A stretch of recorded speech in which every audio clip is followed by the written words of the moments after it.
up? Every week it's a bop.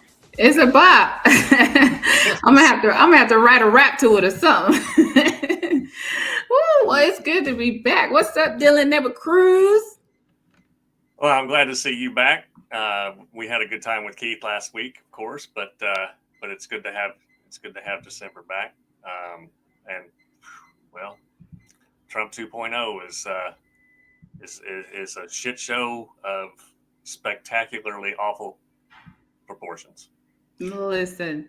All I know is we're gonna have something to talk about every week because it's something to talk about every week. Yeah. Okay. So what the F is in the news this week? What ain't in the news this week? I know that we don't have time to do a deep dive into it, but this man did an executive order that basically says I don't have to adhere to the courts. I don't have to adhere to the Department of Justice. Have you heard about that? No, that one slipped past my radar. Oh my God. Setting himself up he's literally setting himself up to defy the orders of the courts. You know what I'm saying? He's saying the wording, this is not verbatim, but this is a paraphrase that goes something like, there shall be no interpretation of the law of the courts that differs from the interpretation of the executive office or the Department of Justice. Yeah. In other words, you shall not interpret the law any differently than what we say it is. And what we say it is what it is. We're going to do it. We could do a deep dive into that on our next episode. But yeah, that's what's going down. Goodness. That's scary. Is way dangerous. I mean, that just eradicates all checks and balances from the judicial branch and from Congress too, from both houses. Because if he just says the executive branch is it, then Congress and the Senate can't push back either. Right. Because, I mean, you can only go up so high, right? So if you take something all the way up to the Supreme Court of the United States, and Trump says, well, because who enforces that, what the Supreme Court of the United States says? The Department of Justice. Right.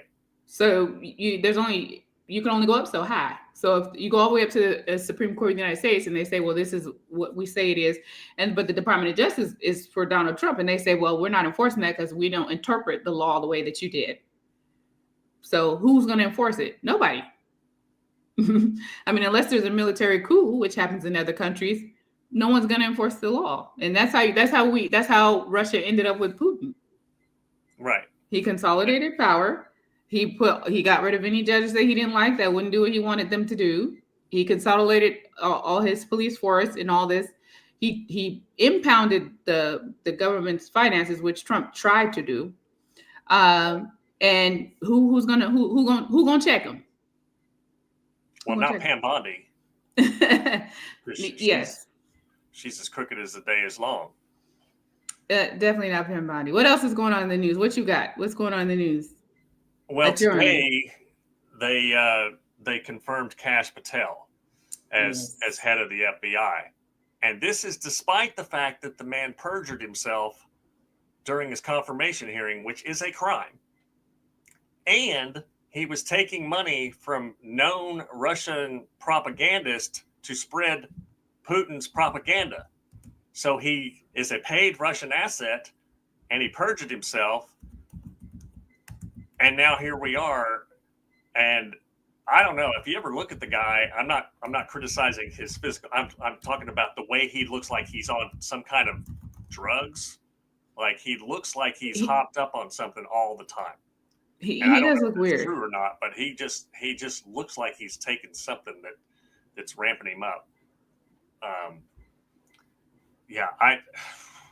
Well, no wonder Trump declared himself a king. On White House social media, no less, he declared himself a king, and it said, "Long live the king," and it had a fake Time magazine cover that was, AI generated or something like that. And then he said it again on his social media thing. But something that might have flown under the radar for a lot of people, I don't know if you know what ASMR is. Like when people listen to sounds? Yes. Okay. I've looked up some stuff like this because it's supposed to help people relax when they, if they got PTSD or anxiety or whatever. But to me, it's just real annoying. And it's a lot of times it's whispering or tapping fingernails or whatever. But the White House social media posted a video that said ASMR, which is supposed to be a positive thing. And it showed them putting manacles on migrants that were being deported. I heard about that. That's so crazy. That is straight up evil. That has Stephen Miller written all over it. Not only that, did you see the post on Valentine's Day? No. You didn't? Oh my gosh. I'm gonna have to figure out how to pull that up for it. It said, roses are red, violets are blue. If you come here illegally, we're going to deport you. And it had like hearts behind it with a picture of the border czar, whoever he is, and then a picture of Trump's head on it. Can you imagine if Kamala or Biden posted any such foolery from the White House, from the official White House page? Could you imagine if Obama had somebody had said, hey, post this thing that shows me wearing a crown that says long live the king? I can't. They already. No. Becky said she saw that. It was crazy. I don't even understand. It's like anything goes. The bar is set above heaven for anyone else. All they have said about Kamala. She don't have no policy. She don't do this. She didn't say this. She's not qualified. She's dumb. She's stupid. But this is your guy. This is your guy. What he's posting, what he's saying, what he's posting, what he's doing, everything. It doesn't matter what he do. It's okay with them. It's okay with them. There's nothing that he could do wrong. That's wrong. And there's nothing he could do. Everything that he does wrong is right. And everything that he does right is righter. Yeah. But the things that he does right is actually wrong and inhumane.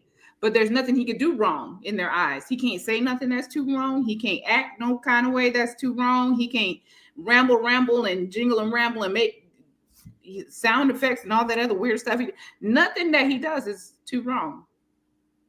He's their guy no matter what. He said I could shoot somebody in the middle of Fifth Avenue and they still vote for me. And I'm believing that is true. I'm starting to believe that is true. I'm believing he could do more than that. Because he is doing more than that. That's the problem.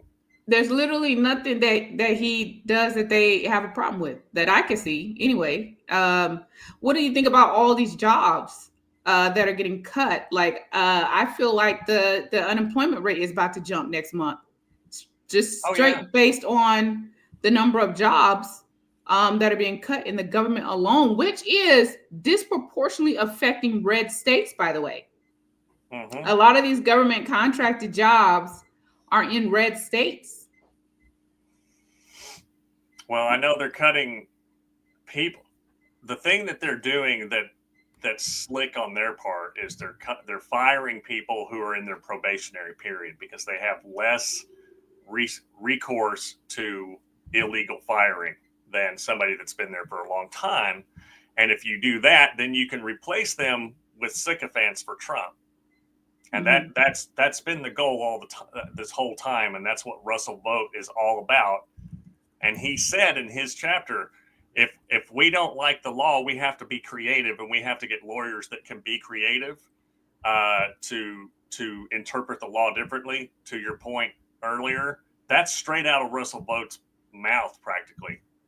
The guy that wrote Chapter 2 of the Project 2025 document, who is now in the Office of Management and Budget. And I mean, they're cutting jobs at the VA. Somebody who works for the Veterans Crisis Hotline got fired. Somebody who works for what? I'm sorry, say that one more time. The Veterans Crisis Hotline, they fired somebody from there. How the VA is already understaffed. How do you fire somebody that works at the hotline that helps veterans to prevent veteran suicide?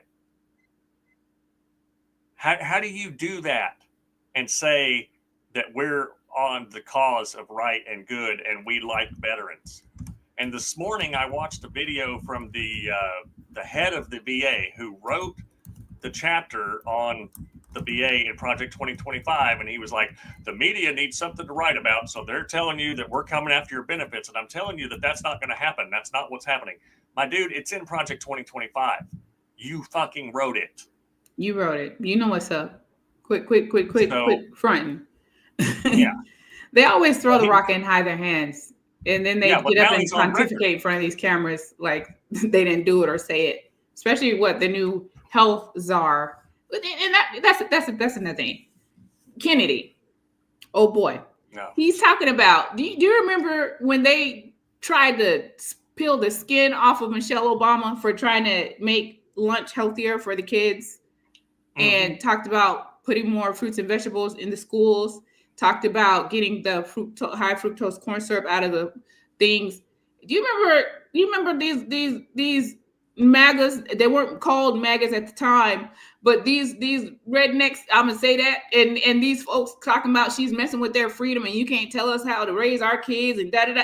Do you remember all that goings on when do you remember all that? Oh yeah. But now this guy gets up there and talking about we're gonna make America healthy again. We need to get all this high fructose corn syrup out. We're gonna take all this stuff out of school. You can't buy junk food with the food stamp and nothing. They're okay. I wonder why that is. Remind me, is Michelle Obama a black woman? She just so happens to be black. So happens to be black. Okay. And RFK Jr. He looks like me, right? Yeah. Well, you look better than him. He looked like somebody that drugged him through the wilderness and reinflated him with some water. But yeah, and sounds like that too. He had been drugged through the Serengeti until he was dehydrated like a piece of beef jerky, and then they rehydrated him after the fact. That's what he look and sound like to me. But yeah, now that he's saying it, I guess it's okay. I guess our kids do need to be healthy. I guess we do need to be feeding them better at schools. I guess we do need to get some of this high fructose corn syrup and some of these dyes that are banned in other countries that should be banned here as well. I guess we do need to eat healthier. Now that he said it, I guess it's all right. Yeah. I mean, he's going after vaccinations, and one of the senators who's a doctor voted to confirm him. Like, how do you take the Hippocratic Oath and an oath to the Constitution and then confirm a known anti-vax conspiracy theorist? How does that logic work in that guy's head? I can't remember. Was it Senator Till? No, I can't remember which one it is. But he's a Republican senator who is a medical doctor, and he tried to get RFK Jr. to say, "Look, we're not going after vaccines." And now this same senator is going and saying, "Hey, look, measles vaccines are safe." Yeah. Side note, while they're having a measles outbreak in Texas right now. Because why? Why do you think that is? It's the lowest vaccination rate in the state, and they've got 58 cases of measles already, and growing. A disease that should be pretty much eradicated in this country is making a comeback, growing. And it's bad. It's bad for young kids, especially the younger ones. It's really bad. And I'm like, yeah, okay, go on. To your own demise, you follow after these clowns. Go ahead. It's your children's lives. My children is fully vaccinated. Okay, we vaccinated over here. I ain't trying to catch nothing that I ain't got to catch, and I ain't trying to die from nothing I ain't got to die from. But if y'all got it like that, go ahead. We vaccinated over here. Okay. And is he going to stop vaccinating the military? Because when I went to boot camp, I got more shots than I've ever had in my fucking life. And I mean, we got shot up like we were pincushions. Yeah, you know what? He probably will not. It'll probably stop being mandatory, or not. Who knows what? Because the thing is, they travel all around the world, and they should be vaccinated from every doggone thing. From malaria to yellow fever to whooping cough to whatever's out there. They need to have all the vaccines. I don't remember what vaccine it was, but one time we had to go into a big open squad bay and pull our drawers down and get a shot in the butt. And then they made us sit on the floor and called cadence, and we had to go from left cheek to right cheek to get the medicine to move back and forth while they were saying left, right, left. Oh Lord, not left cheek, right cheek, honey. That sounds like a stripper song like right there. Like we were marching out on the parade ground. Left cheek, right cheek. I mean, we got vaccinated for bubonic plague and typhoid and all kind of stuff. So you tell me, and we couldn't deploy if we weren't vaccinated because you were not mission ready. Right. We couldn't deploy if we hadn't been to the dentist. Right. So what are they going to do? Just start letting soldiers, sailors, airmen, and Marines go, yeah, no, I'm good? I hope not. And being able to infect entire squads and groups of our soldiers, I hope not. I hope that's not. This Judy Springsteen said Senator Cassidy was the one who voted for RFK Jr.'s nomination, even though he advocates for Hep B vaccines. Mm-hmm. And they're talking about giving back pay. I don't necessarily disagree with them giving back pay to folks who got kicked for not getting the COVID shot. I don't necessarily disagree. I'll tell you why. If they haven't had any type of dishonorable service, then I kind of think that they might have overreached a little bit by discharging them. I think they maybe should have suspended them so long as they would not get the vaccine if that was the law. But if you disobey the law, you disobey the law. So I don't, Well, that was a lawful order that they were given. Yeah. So if you're given a lawful order, hey, And if they refuse to do it, then one of the ways that they can do that is to discharge them. I mean, that's part of the UCMJ, the Uniform Code of Military Justice. So, I mean, if you don't want to do the thing, don't go to the military entrance processing station and raise your hand and say, I swear to uphold and defend the Constitution of the United fucking States. Stay at home. Stay home. I mean, when we're dealing with a global pandemic, you cannot have people running around going, no, I'm not doing this because of military readiness. What happens when you have hundreds of service members who are suddenly out of commission because they're no longer capable of serving because they've got COVID? Right. It does not look good. And I'm struggling to find anything that looks like good news right now, or any kind of thing that from a political perspective that shows that there's some kind of pushback. Like, I know that the Democrats are in the minority in both houses, and I know that, but where are all the judicial people? They all took the same damn oath.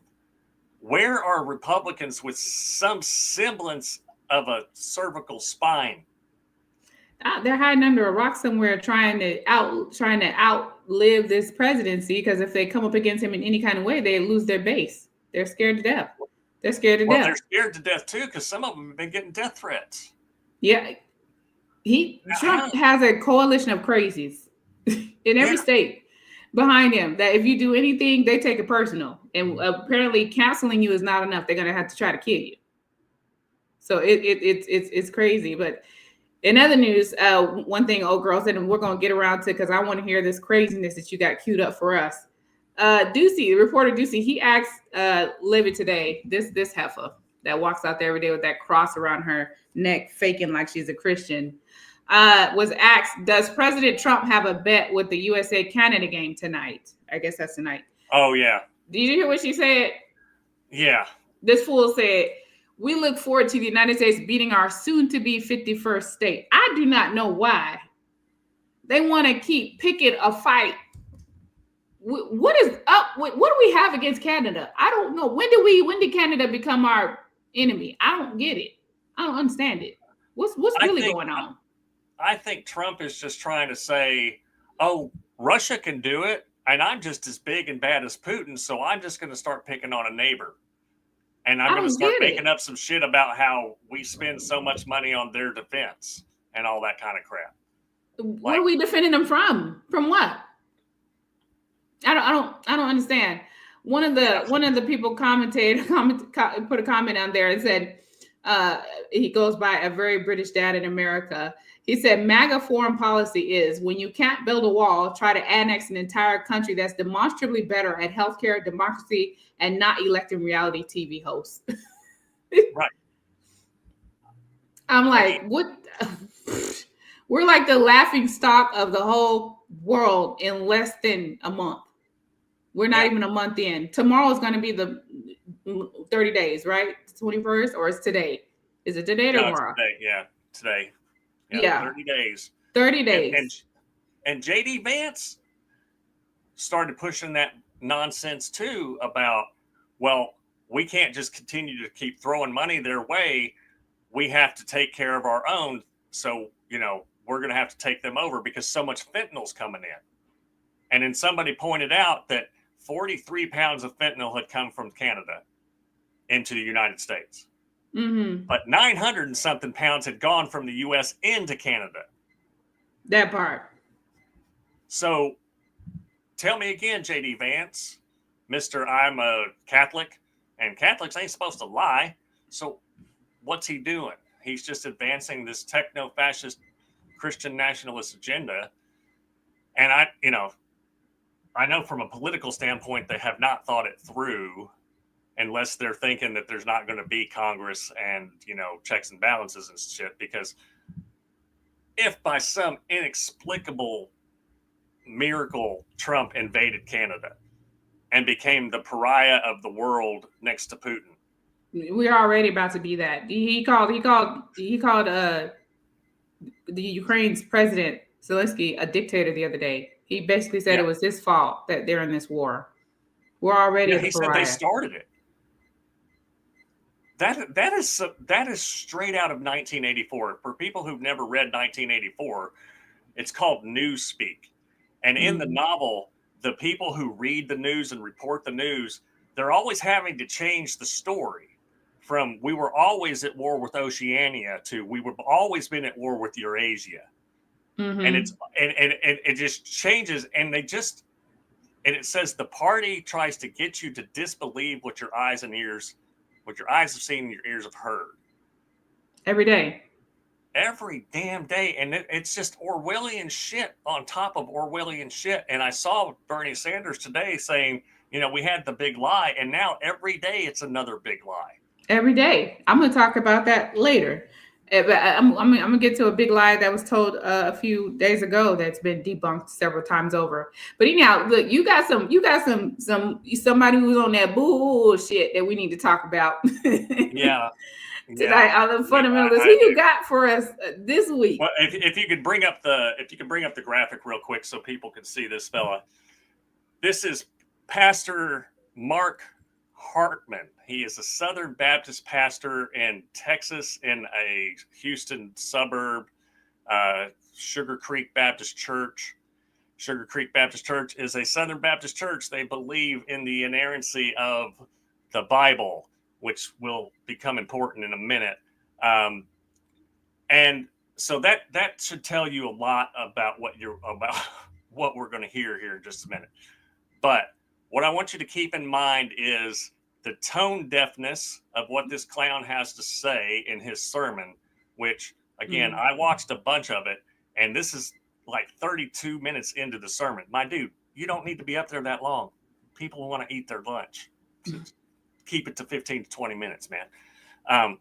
But in the state of Texas, given the climate of sexual predators in Southern Baptist churches in Texas, I want you to keep that in mind when you hear what he has to say about marriage. And there's a couple different clips. One of them's a few minutes long, and then there's one that's much shorter because they have 3 services. So he told this same quote unquote joke in both services, but he said it in a different way in the second clip. Okay, we're gonna play the first one. Yeah.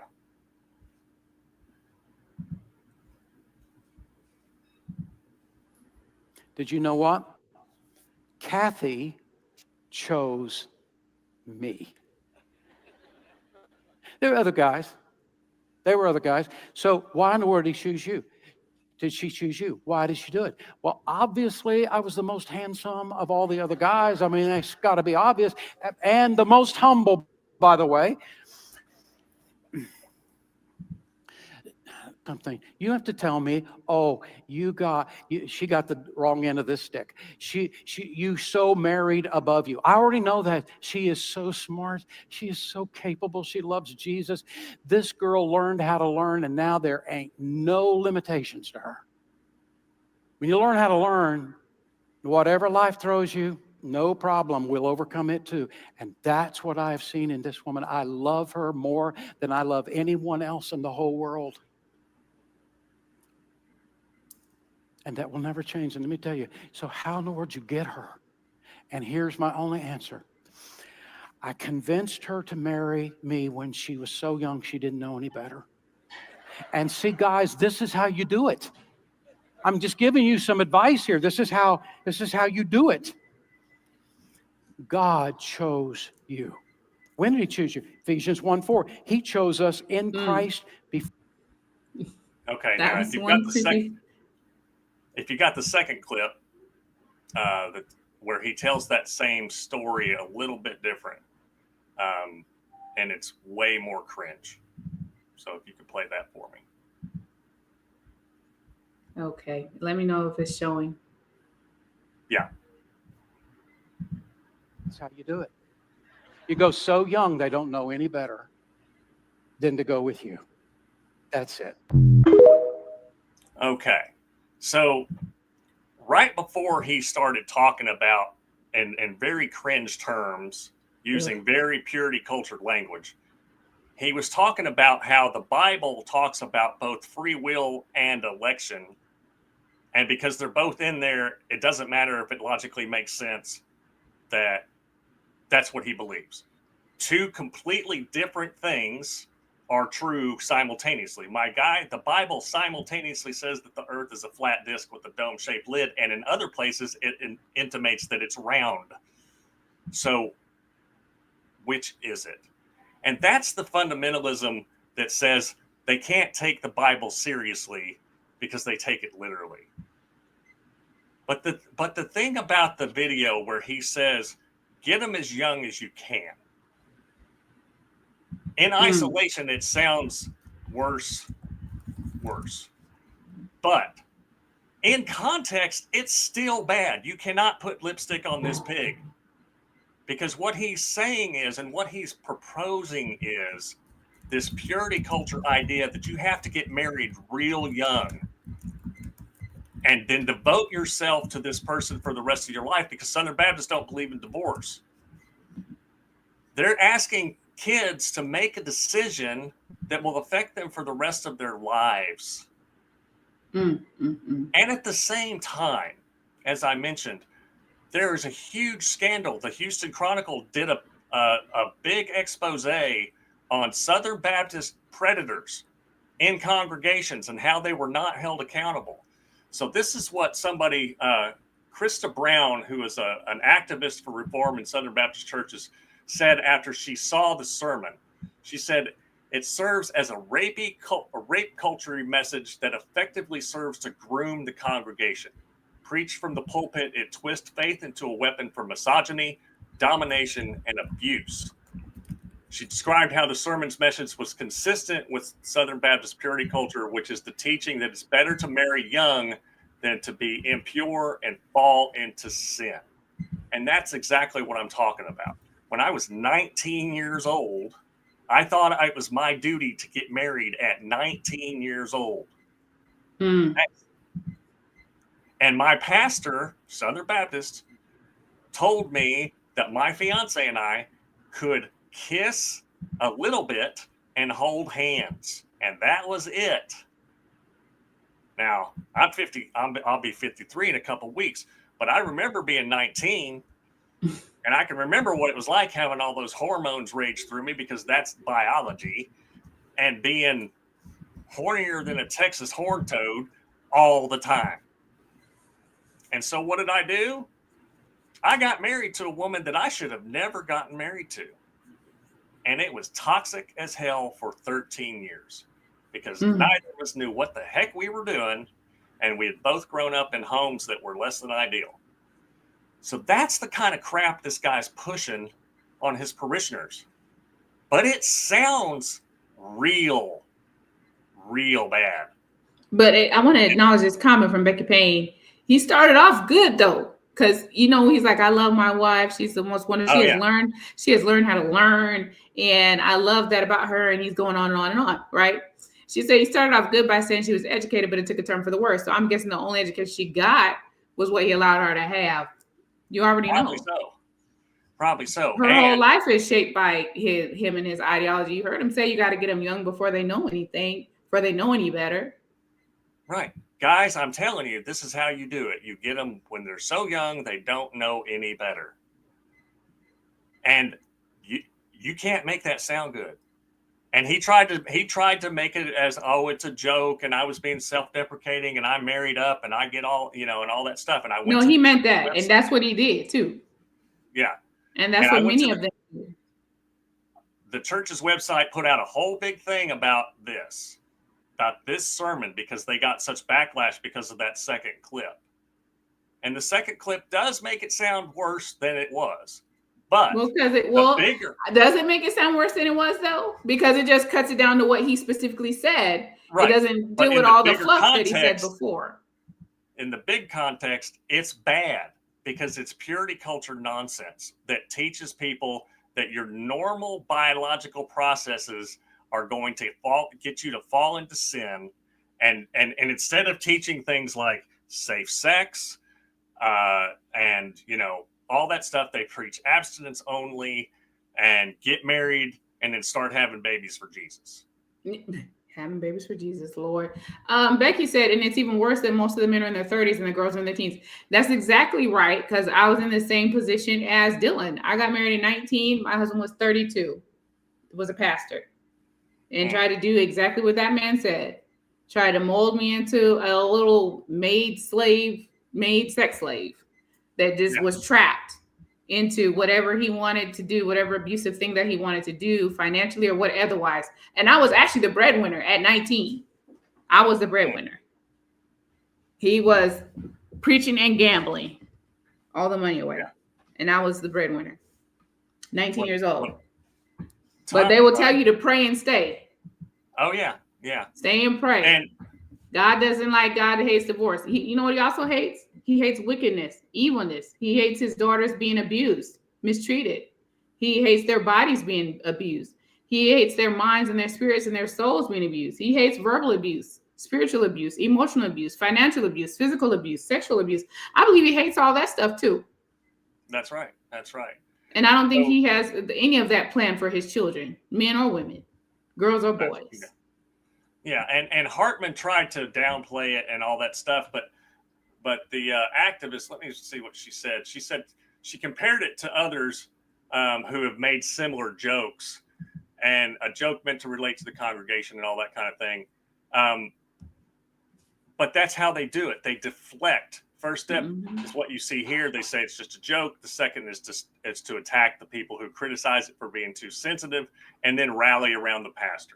And that's exactly what it was. I went to the church's website. They have a whole long page about this sermon, and they have, to their credit, they have the sermon up so you can see it. But again, you cannot put lipstick on this pig, because the overarching context is this purity culture nonsense. And it's in a state, again, where there's huge, horrific sexual abuse in Southern Baptist churches. And that man had to know that. He had to know it. I wouldn't be surprised if he's been involved in some of his own self. You know how them churches are. Multiple campuses, multiple services, etc. And he told the joke in a different way the second time that sounded much worse than the first time. So which one is it? What was that, a Freudian slip? That's what I want to know. And apparently he meant that. Yeah. And if some 30-something-year-old dude comes through there with an 18, 19-year-old wife, he ain't gonna say nothing about it. He meant what he said. Yeah. And they're gonna get these girls straight out of high school, just past legal. He meant what he said. And they start grooming them in their teens And then right when they get legal enough to marry, that's when they marry them. But they start when they're in their junior high school or sooner, some of them. Yeah. And that's how those incidents of abuse often start. And then it's, you can't tell anybody that this happened. Nobody will understand, and all that other abuser bullshit, gaslighting nonsense. Mm-hmm. And that's why Dr. Mark Hartman, or whatever hell his name is this week's representative of fundamentalist buckwittery, because purity culture harms people. There's an entire book of the Bible that is about unwed teenage lovers horny for each other. Look it up. Song of Solomon. When we covered that book in Old Testament class, a gay man and a lesbian woman were reading the passages, the male and female parts out loud to each other, and a room full of adults was sitting there blushing because it's nearly pornographic. It is pornographic. It got more going on in that chapter than some of these books that they ban from these schools and libraries.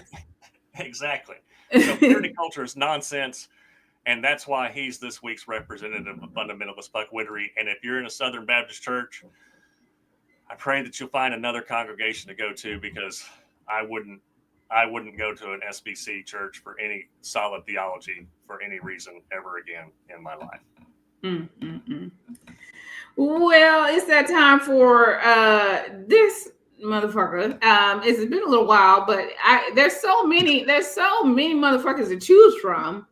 Right now, that sometimes it's so hard to even figure out what we want to talk about. But some of them have a reoccurring role on this show, and this is one of those that has a reoccurring role. I saw something. I want to say it was last week, but it's still a little hot, because the lies that keep coming out of this White House, and the lies that keep specifically coming out of the Doge or however you pronounce that bullshit, with Elon Musk. And you heard that lie where they said $50 million worth of condoms was sent to Gaza.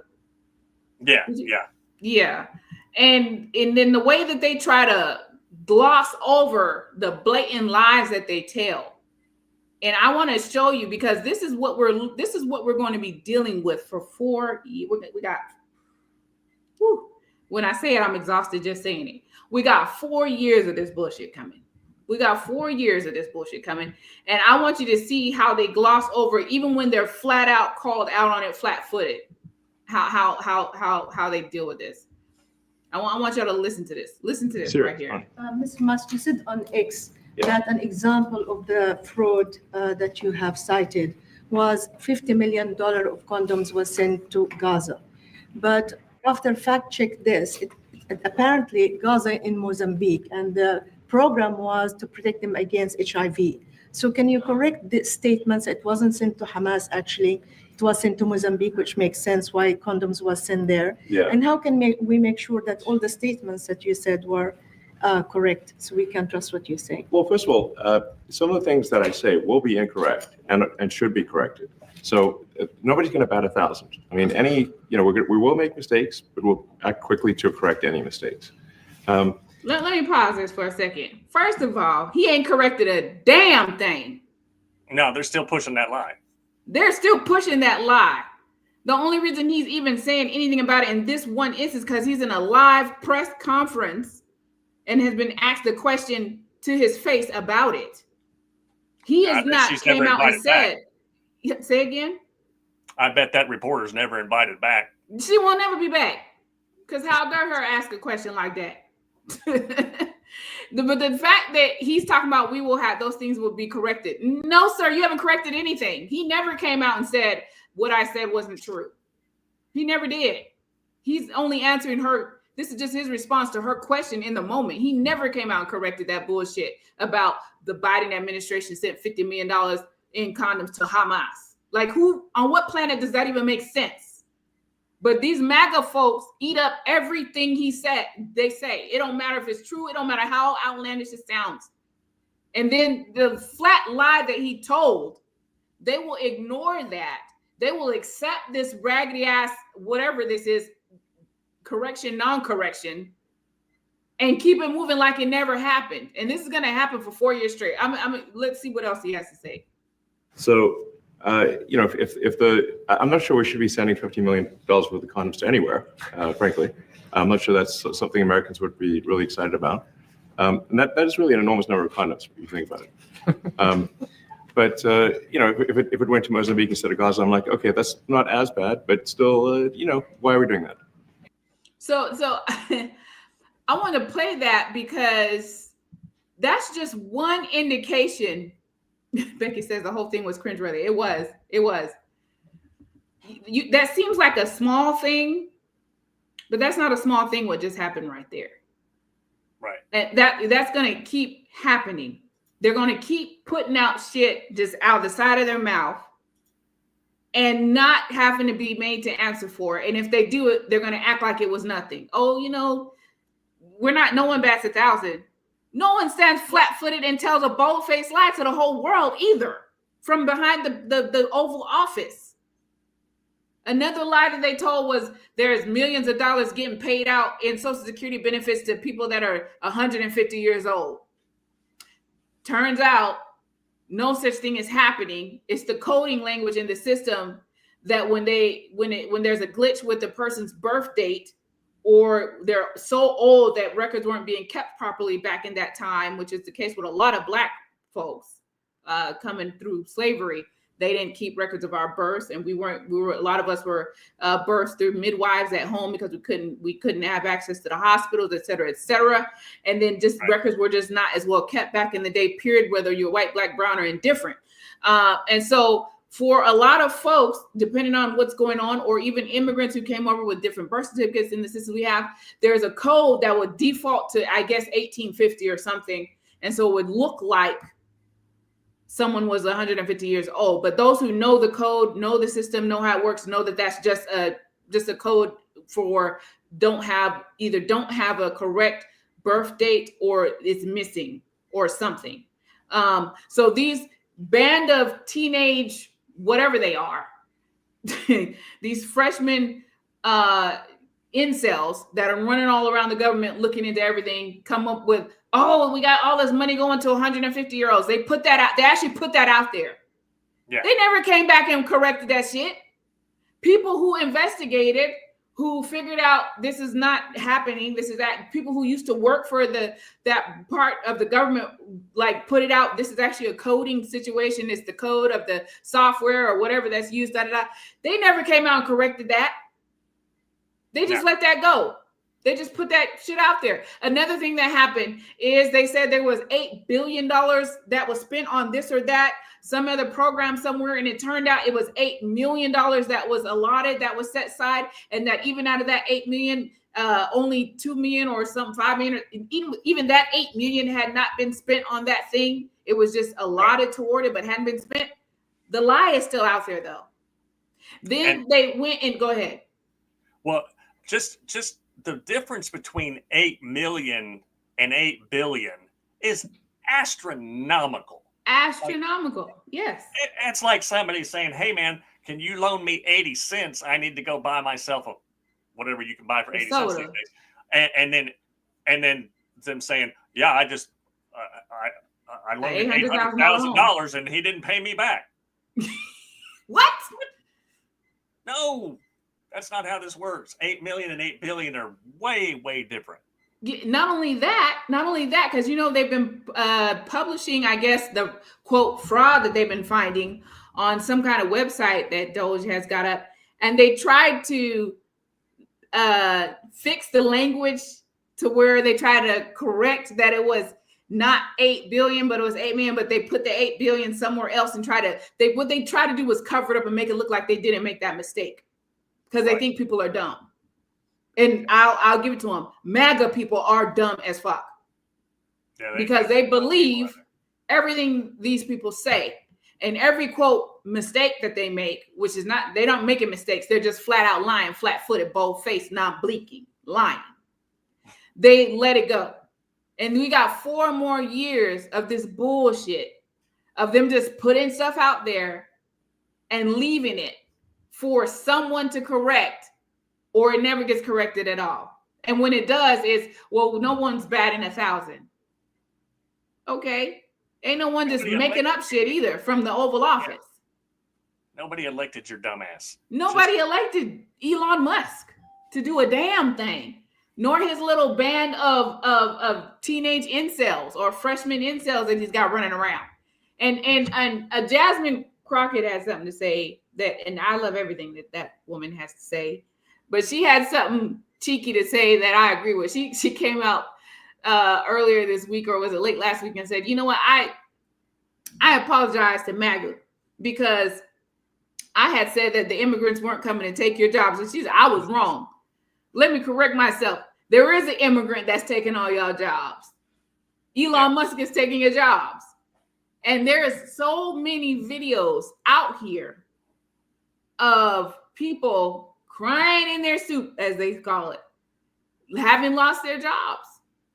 I think 4,000 something folks lost their jobs just this week from the national park system. Yeah. Thousands from the VA, thousands from, now they're cutting in the IRS.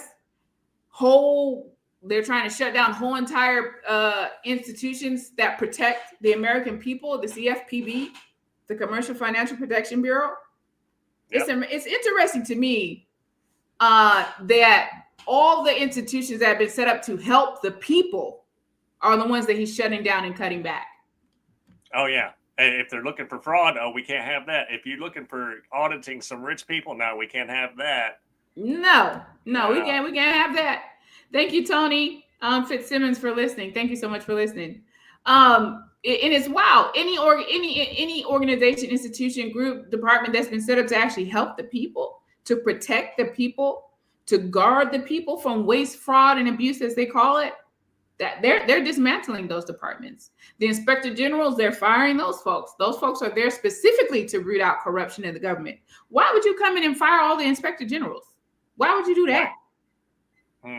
Why would you undo an executive order that was meant to tamp down international fraud and international crime? Why would you do that? What are you planning on doing, some international crime? Why would you do that?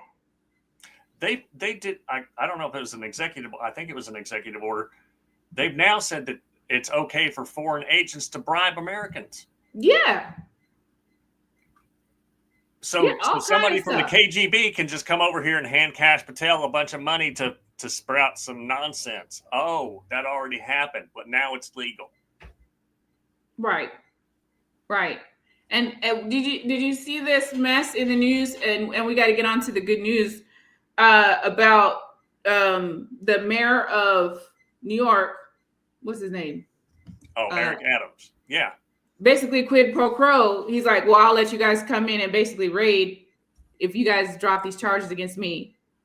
And the chief prosecutor, she did a principal resignation. She's like, no, I'm not doing it. I don't have there's nothing lawful about what you're asking me to do. I can't go and defend what you're asking me to do in front of a judge. And I don't have any legal grounds or justification for what you're asking me to do. It's basically, if he lets you do this, you're going to drop all these charges against him. We have a completely solid case. Not only do we currently have a solid case, we're getting ready to file a superseding case with additional stuff that we found on this clown. I'm out. Y'all not, no. And wasn't she a Trump appointee? I don't know if she's a Trump appointee, but she's been there for 20 something years. So she's been there through at least 3 administrations. Okay. So yeah. Yeah. And she's like, no, I'm out. You're not. Apparently the governor of New York can remove him.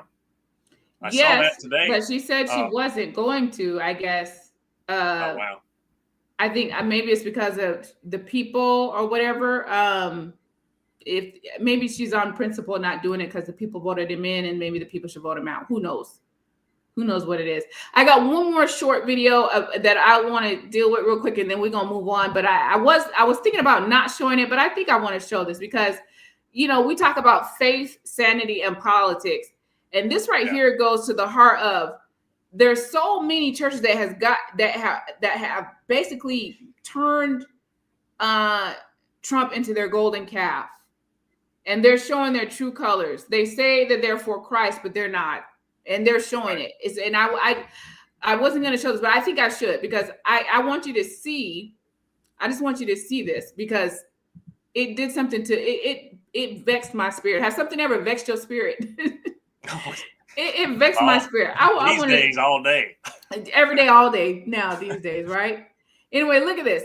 Before I hit play, the comment was, bro, did you catch the hell has open borders, but heaven has strict immigration on church billboards, literally blaspheming against their own God and religion?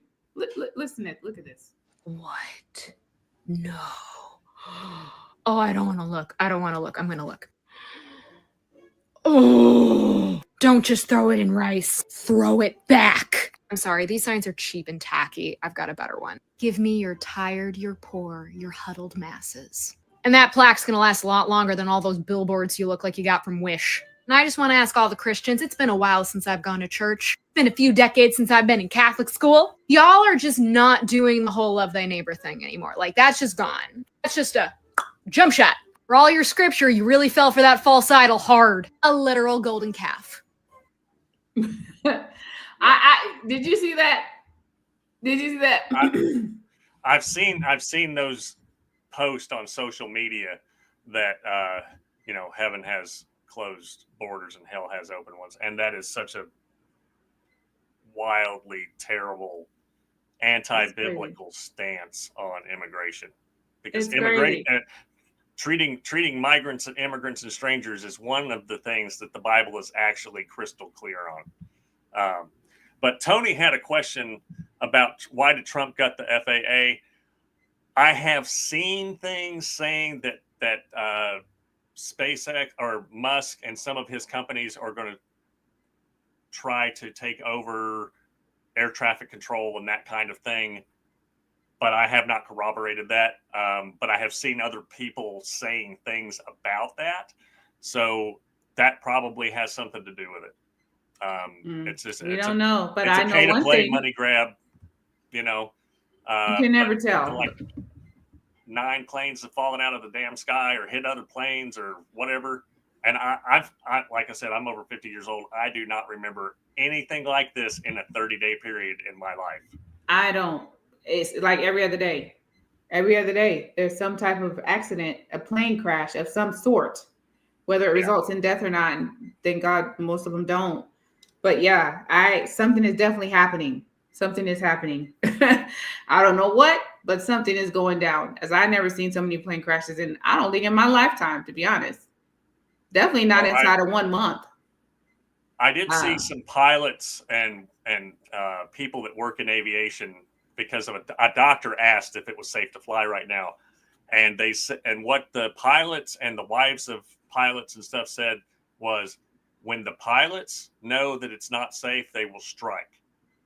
They will not go up in the air if they don't think it's safe. Who knows? You know what?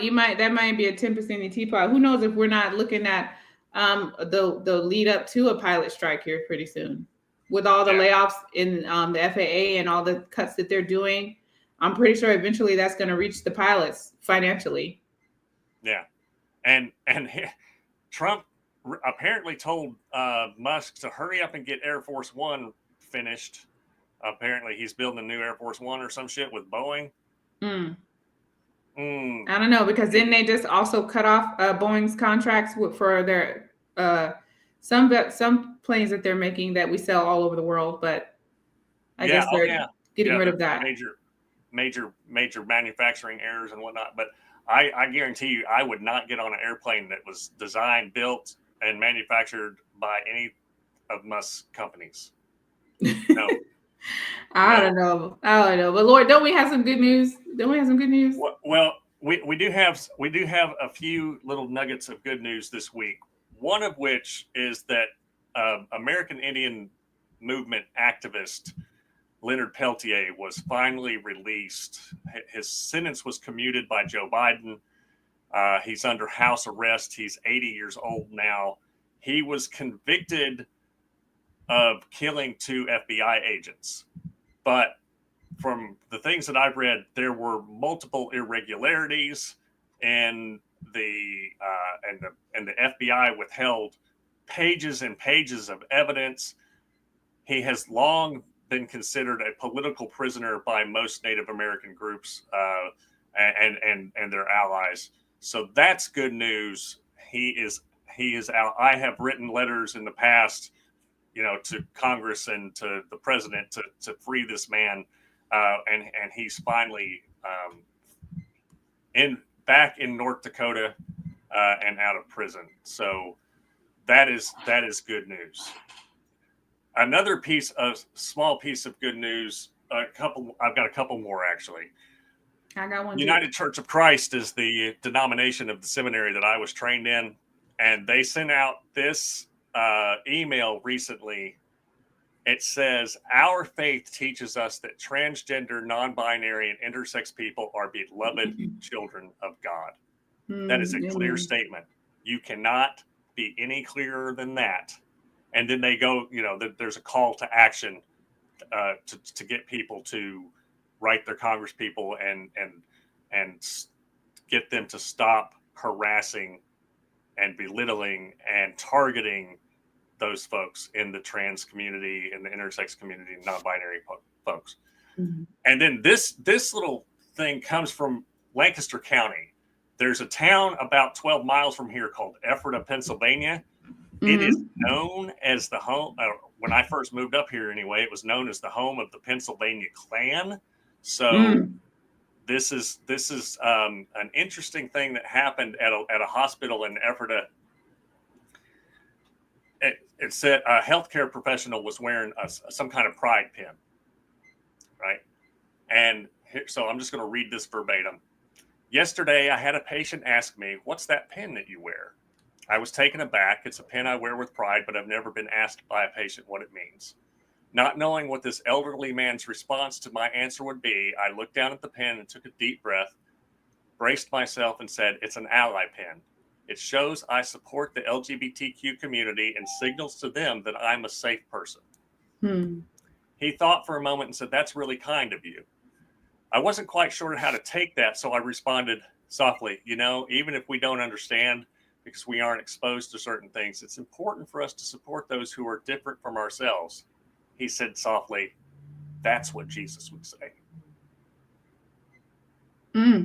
That's good. That's what Jesus would say. That's what Jesus would say. And as an uncle of a transgender nephew, as a friend to multiple gay and lesbian people, I just applaud that old man. And awesome. The fact that happened in Ephrata, PA, just blows my mind, because I used to live in Ephrata and I used to work in Ephrata, and I've seen Confederate flags in Ephrata.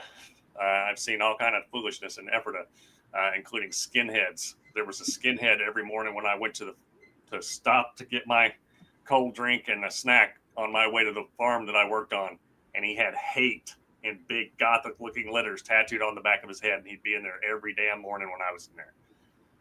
So, and they don't realize how they think that hate is justified. Those same people will tell you that they are Christian, and I don't understand it. I kind of doubt that particular dude would, but no, he might not. Not with hate tattooed on the back of his head. Yeah, but so that's good news, and there's a lot of elderly Mennonite people who, they're not necessarily plain clothes wearing, like there are some plain clothes wearing Mennonites, and then there, obviously the Amish and stuff like that.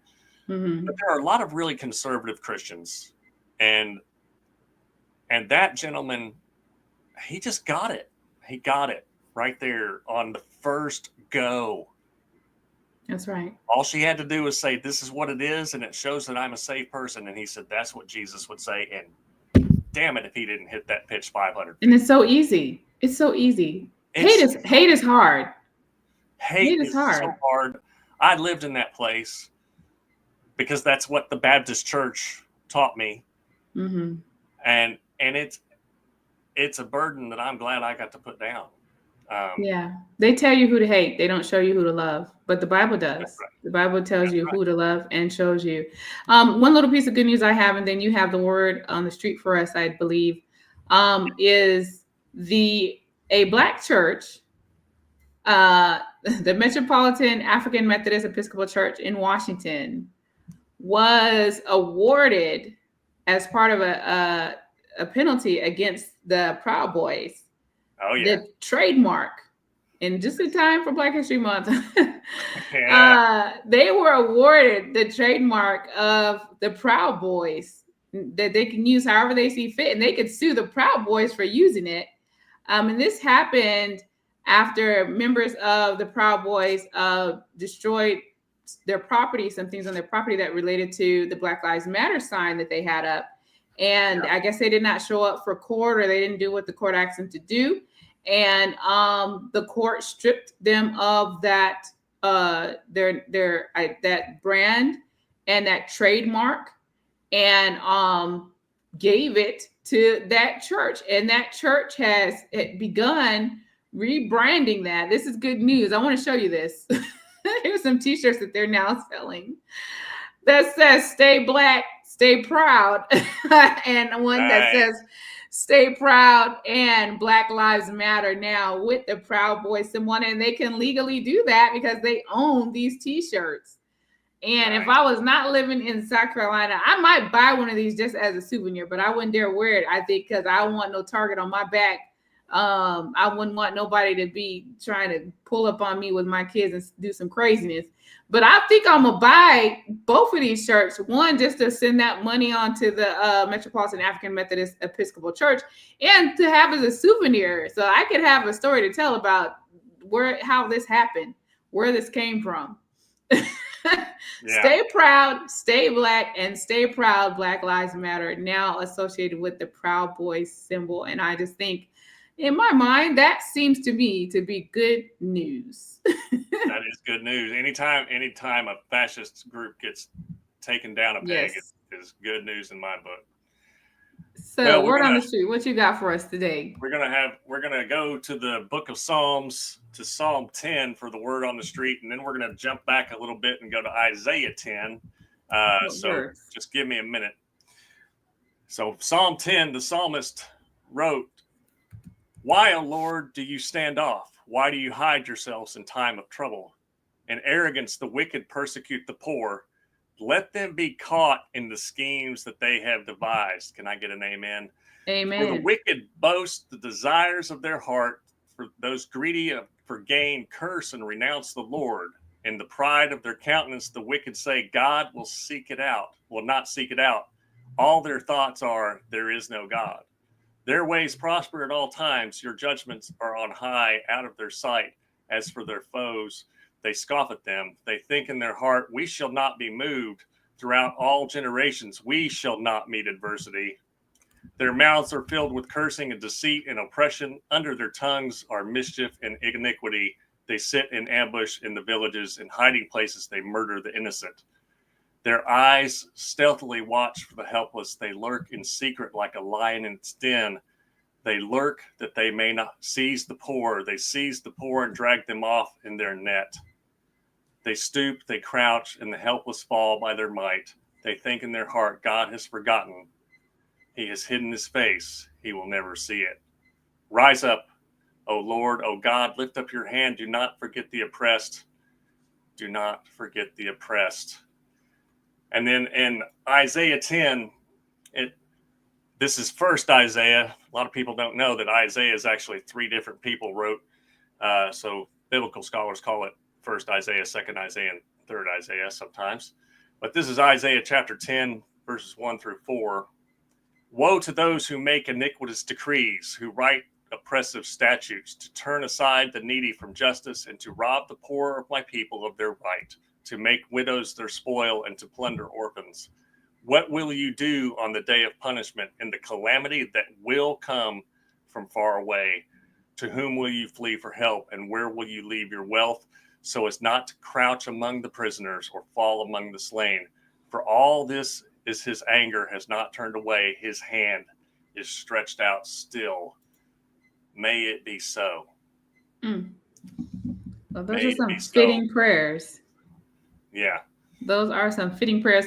Well, it's about that time for us to wrap it up. But before I do, I just want to give a special shout out to one of our listeners who sent us a message, and it touched my heart. And I just want to give a shout out, and it speaks so much to what we're doing here. I had somebody get on here one time and try to bless me out for cussing. What was the old boy that called in on the show? We were on the show with John Fugelsang. Oh, yeah. And believe me, I don't give a good goddamn on. I don't give two sheets what anybody thinks about how I speak on this show. You could really just keep turning, flip the switch, scroll on by, whatever you got to do, because you really don't have to listen if it offends you that much. But what we do here is just keep it all the way real, okay? We keep it all the way real. And somebody says, well, you don't got to talk like this. I don't have to not talk like that either. I just say what comes to mind. And I don't feel the need to censor myself. And this is a place where people can hear about faith, hear about politics, hear about life with all the pomp and circumstance and pretty words. And you know what I'm saying? We just talk what's on our heart, and we keep it all the way real over here. It's not for everybody, but it is for somebody, and it is for some people. And apparently it is for this gentleman named Pete Fegley. Or Fagley. I'm not sure if I'm pronouncing that right. I'm just going to read a little bit of his email, and I just want to give him a shout out right quick. He said, I've been listening to John Fugelsang's Tell Me Everything program on Sirius XM about 2 years, and especially like the Wednesday program that features the God Squad. Now, I've started listening to the God Squad podcast regularly. This is what I want you to pay attention to, because we talk about God a lot. As an atheist who was a confirmed member of ELCA, I never bought into the belief in the supernatural and promptly left the church after graduation from high school. However, I find the God Squad and TME, which is Tell Me Everything podcast, very informative on today's political landscape and push towards Christian nationalism, which I find quite scary. The Squad's interview with Eric Scott English, shout out to Eric Scott English. Y'all go get his book, The Kingdom of Man. It is awesome. The Squad's interview with Eric Scott English was excellent. I routinely forward links to God Squad podcast to friends and family members. Keep up the good work. And I didn't read the whole email, but he ends the email with, here's to hoping democracy survives. Thanks again for your and December's hard work and informative podcast. Best, Pete Fegley. So I just want to give a shout out to Pete and to all of our listeners, that whether you go to church on a regular basis, whether you used to go and stop going, whether you never went, whether you believe in God or whether you don't, thank you for just giving us your time. Thank you for listening. That's right. I'm glad that this is a place where people who have a strong belief in God and people who have zero belief in God can be together. I'm glad. I think that says a lot about what we do. What do here? What do you think, Dillon? Well, I really appreciate Pete, and I exchanged a couple of emails with him. He is a scientist. He's an ecologist. Wow. And he sent me an email that said, Montana was trying to put the 10 Commandments in the schools, and they voted it down. Awesome. So, and I believe the Bible, but I don't think the 10 Commandments should be in the school.